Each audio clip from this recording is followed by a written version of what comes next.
Hey, it's me again. But also, you're back. So clearly I've done something right. This video is going to be on Jojo Rabbit, the 2019 film, directed by Taika Waititi. Just forewarning, this is the spoiler video, so if you haven't watched it, I'd click off now, watch my other video about Jojo Rabbit that's spoiler free, watch Jojo Rabbit, and then come back. Yeah? Good plan. What can I say? Like, it's just a sick film. Like, it's in my top 5 favourite films, okay? I love Taika Waititi. He is just like, he is our director. Like, it must be pure chaos to work with him. When I went to go see it in the cinema, first time, I really didn't know what to expect. Like, how does someone make, in a sensitive way, obviously, Hitler, Nazis, and, like, Jews, and, like, all of that, how does someone make that funny without being really offensive, or it just coming across as kind of lame because you're, like, avoiding the topic, sort of? But, you know, Taika does it. I have notes because I'm a nerd, and also there's a lot going on up here, so yeah, bear with me. Like, there might be some page turning, all that jazz. So, straight off the bat, the way you're introduced to Jojo, he stood in front of a mirror, give himself a little pep talk, and then rocks up just Hitler, circling him. Like, obviously it's imaginary friend Hitler, but still, you're just sort of like, what's going on? That is just how you start a film, you know? Like, it can only go up from here, surely. They're, like, practicing of the Heil Hitlers. It's just, what sets the tone for the rest of the film, I guess. But also, it does actually show, like, the blind fanaticism of children. Like, especially at that time when all they're learning is, like, Hitler's amazing, Hitler's great, Germany for the win, you know? Like, obviously they rave about it because they don't know any different, which is, it's clever. It's like a subtle hint to that, you know? So yeah, so we know that Jojo's at a youth camp, obvs, but it's really cool how you can see that he loves the fact he's there, but also he's a massive wimp. Like, he doesn't really vibe with half of the activities they're doing, which is it's quite funny because you see, like, they're like, oh yeah, it's amazing, but then also he's a kid, so he's a bit like, oh, you know? The book burning scene is stunning. I just can't get, like, the way that it's done, and then the way that all of the character dynamics are sort of, like, Jojo's having a good time, but also you can see he's a bit like, is this, like, okay? And then Captain K is just there chilling. He's like, I would rather be not here. He's just vibing, he's drinking what I can only assume is, like, vodka or something. And then you've just got Yorkie, Jojo's best mate, and Rebel Wilson just vibing, having a good time, you know, setting fire to works of art, probably. It's just shot so well, you know? You know what I mean.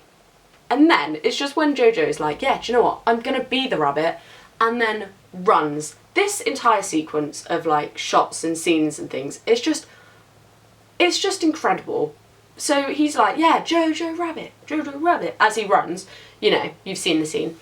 That entire scene is just, like, the slow-mo, the Taika as Hitler dancing, running in the background, like, and then when it all goes wrong, just Jojo's shit, and then explosion, thud. It's just a work of art. Just that scene is a work of art. That whole hazy business afterwards when Jojo's had the accident and then he's in hospital and all of that. It's nuts. It's so well done. Like, you're put right into what Jojo's seeing. You're, like, taken through the journey. It's so well done. I'm gonna say this a lot because I really appreciate this film. There's a lot of tropes within the film that are quite easily missed unless you think, like, well, not think about it, but notice it. So the mirror trope that is used, So Jojo standing in front of the mirror, looking at himself and like talking to himself, that's such a good trope. Like, it just makes the film feel complete. So he does it at the start, he does it after he has his accident, and then again at the end. And it like makes the film go full circle, and it's just gives it some atmosphere. Like, you just get some perspective with where Jojo's at. It's just really clever.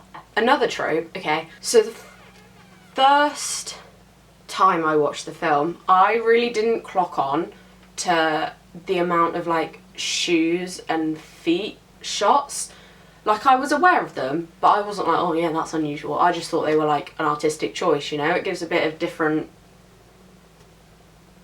view of like perspective of what's going on. But then it clicked, but it didn't click straight away.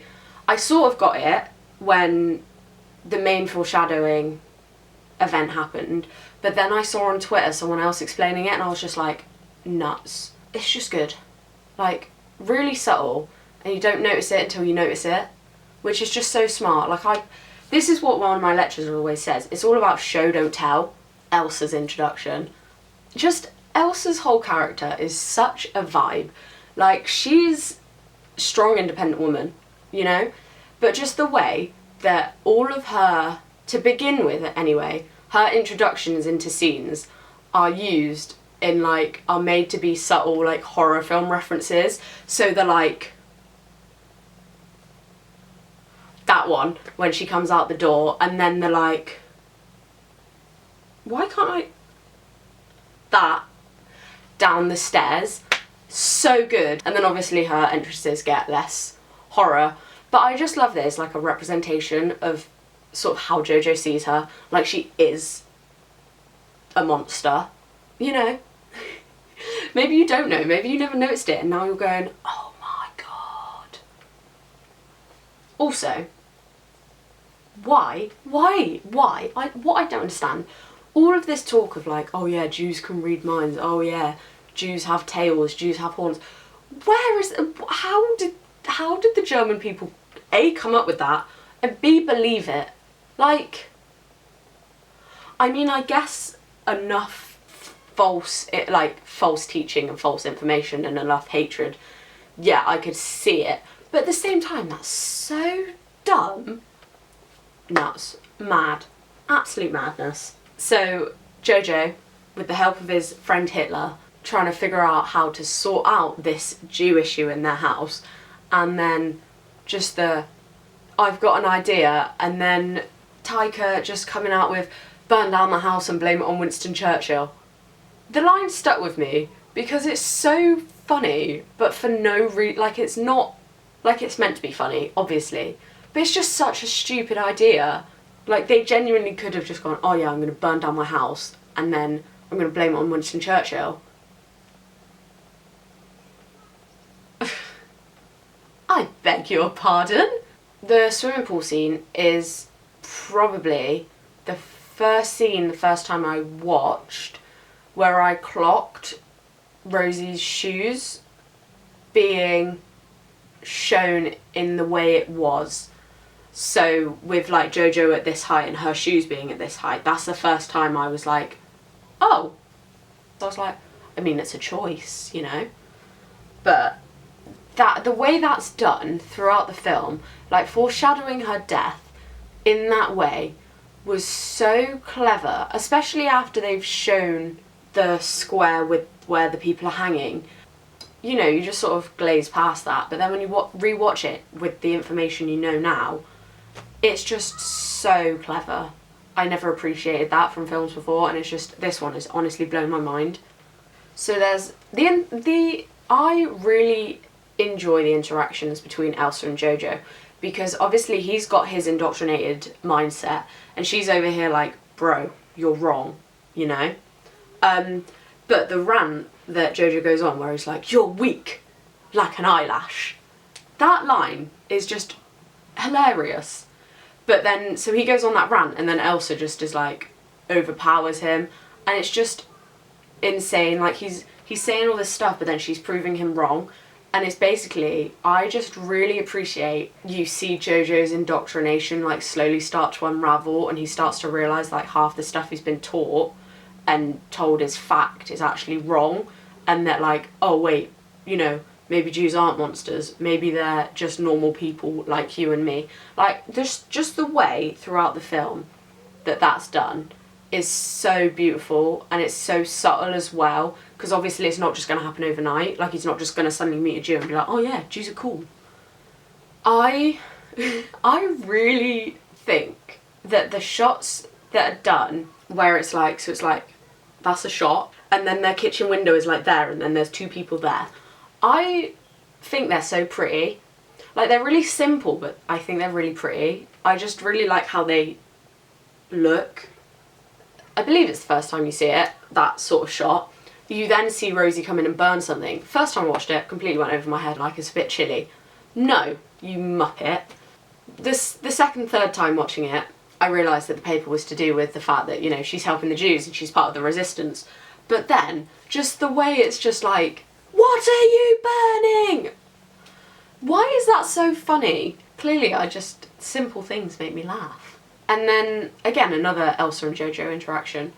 When they're discussing what Elsa's, like, plans with Nathan or whatever, she's like, yeah, we're going to run away to France, live happily ever after, and Jojo's like, you'd turn your back on Germany forever. And Elsa's response to that is, well, it turned on me first. I was like, that is such a powerful line. Like, I was blown away by that, because I'd never thought of that perspective before. Never in my brain had gone, oh yeah, the Jews thought that Germany had turned on them. It just blew me away. It's such a strong, powerful line, and I'm so impressed with how they just dropped it in. Like, there's moments where you're just brought back to reality and you're like, this actually happened. And that's one of those moments for me, personally.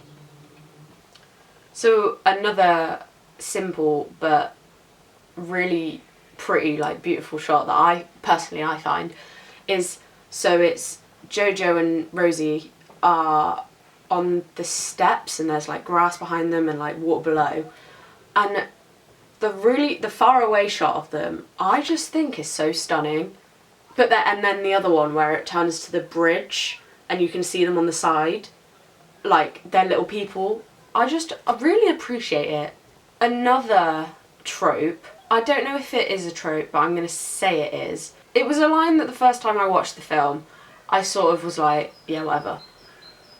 But rewatching it a couple of times, the way when Jojo and Rosie are together and then Rosie says something along the lines of, we dance to show God we're grateful to be alive, and Jojo's like, responds like something like, well, dancing for stupid people, blah blah blah. And then it's Rosie restates and she's like, dancing is for people who are free, because obviously they're free. And originally I was like, oh yeah, that's a nice sentiment, blah blah blah.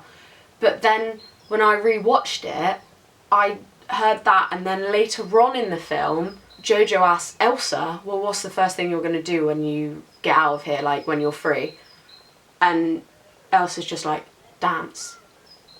So you have them set up the idea, you have Elsa say that that's what she wants to do when she's free, which reaffirms the idea of people who are free dance. And then the way it's executed at the end, it's just another trope that again is just makes the film full circle. I just don't have enough words to say what I feel about it, but it's just, I'm really here for that. And then after that scene, so when they're on their bike, it's a really pretty shot of them just riding their bike. But then again, you're suddenly jerked back to reality when a truck of injured soldiers drives past. And you're like, oh yeah, they're not just out having a good day, there's actually a war going on outside. So this film is full of some cracking characters, but by far the best is Yorkie. Like, he's just living his best life, he just comes out with some cracking lines, and it's just fantastic. You've got like Yorkie's like, oh yeah, I saw them round up a load of Jews in the forest. And he's like, to be honest, I don't really see what all the fuss is about. This is a character I can get behind. I can get behind. But he's sort of portrayed as a bit dumb, so you're probably like, so the others are probably like, oh, well, he's not smart enough to understand. But let's be honest, he's probably secretly the smartest in the room. What a kid. And Jojo, again, they're just a cracking duo together. Do you know what? Right, this is going to take me right back to GCSE English and maybe any one of my friends that see it. But Jojo and Yorkie give me Piggy and Ralph vibes from Lord of the Flies, and it's just, I've just thought of that, and that's actually made me quite, like, laugh inside. Anywho, Elsa's like, you're not a Nazi, like, you're a 10-year-old boy who likes dressing up. This line comes out of nowhere, and it just makes me burst out laughing, because it's just the way that Jojo's like, well, I'm massively into swastikas, so that's a massive clue. And you're just like, the way that Roman Griffin Davis delivers that line is fantastic. Okay, so, camera died. We love that.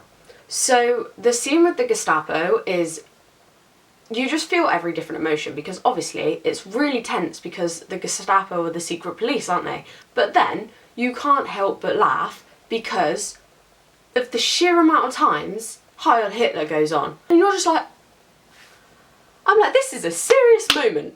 What? And then, like, when Captain K arrives, and they're like, oh yeah, first we were hailing the boy, and then we were hailing you, and then obviously you, and it's just like, gobsmacked. But it's also fantastic, because it takes you out the moment and then shoves you right back in the second it gets tense again. Phenomenal. And then, the next scene, like, the vibes it gives, like, the lighting, all of that, you're like, hold up, something's happening right now. Like, it feels a bit tense, and you're like, okay, I can vibe with this. And it's like, you get lured into this false sense of security, only for then to, like, Jojo's following the butterfly, and it's like, oh, ha, we love it, we love it. And then he stands up, and the feet, I gasped so loudly in the cinema. I was just like, how could they do? And then it's just Jojo, and he's just like, he tries to tie her shoelaces and he just can't, and then he just sits looking at her, and you're just like, my heart actually broke. Like, I know it's what happens, but to Jojo, betrayal. And then, again, you know, we love Yorkie. The fact that he literally dropped a missile, like an actual bomb, just to say hi to Jojo, like, chaotic good. Like, we stan a best friend who does that. And then he's like, and our only friends are the Japanese, and between you and me, they're not very Aryan. Like, what? This character deserves more screen time. And then the big battle happens. That battle scene has no reason or right to be so stunningly shot. The way it's just like Jojo looking around, like, in slow-mo, and then the music, and like you seeing everyone from Jojo's perspective, but you also see Jojo taking it all in, and it just builds up, and it's just nuts. And then the way you also see, like, the kids are having to fight, and you're sort of like taken away. You're like, they should, like, this is an actual fight. Like, there's explosions, there's guns, there's all of that. What are these kids doing in the middle of this war zone? Also, this is another thing. So you're in a really serious war zone, really serious time, like, it's the end fight, it's the end of the war, blah blah blah. And you've just got Captain K rocking up with his flipping feather here and his cape that's bezazzled and shiny to distract the enemy with his music playing. I love that. Like, I love that they brought that into it. Like, he designed it back in the film, and you're like, oh yeah, sure, great. And then it actually happens, and you're just like, and then it goes into back to, like, fast-paced, normal speed. But the way the camera just, like, follows Jojo as he's running, and then into the building, and then down, it's a work of art. Like, it's just a really simple shot, but it's just stunning. Like, it's wow. And then obviously he's hiding, and you're like, and then after, and it's just dead quiet, and like the streets are empty, and it's just the way you're taken aback, like you're thrown from one, like, oh, right in the middle of the battle, to suddenly it's all quiet and it's dark, like deserted, and there's so much noise from like the fight, and then when the fight's done it's just silence. And then it leads to the final interaction between Jojo and Captain K. Captain K was just such a sweet, sweet man. Like, he looked out for Jojo, he was so protective of him, and their last interaction makes my heart swell, but it also just breaks it, because then when he's like, get away, go, like he's protecting him for the last time, and like, I was like, oh yeah, protect him, and then those gunshots, and you're just like, who knew? Who knew you could be upset over a fictional character that's a Nazi? But of course, Yorkie just flipping lifts the vibes again. He's like, yeah, now is definitely not a good time to be a Nazi. I mean, is it ever? But that line just lightens the mood so much. It's the ending that gets me, okay? It's just the, like, Jojo lying to Elsa about who won, because he doesn't want her to leave him, and it's just like, this poor little boy has actually got no one left. He wants the person that he's been trying to get rid of to stay. I mean, that's character development right there. And then the mirror, again, full circle, like, and then he's like, today just do what you can, and you're like, because he's gone through so much and he's so little. It's just Hitler spiralling when he comes in and he's like, ah, what do you think you're doing? Heil me! And then just Jojo's resolve break and he's like, fuck off, Hitler. Peak comedy right there. It's quite sweet when they get to the door, and it's the parallel between earlier on in the film when Jojo and his mum going outside, and then this time at the ending. Like, the way he's gone from being the one asking if it's dangerous to being the one that's reassuring, in a way, is just like, so well done. And then when they're outside, it's just stand there and they're just like awkwardly, and it like flits between the two, and you're like, ooh, ooh, and then they just sort of start going.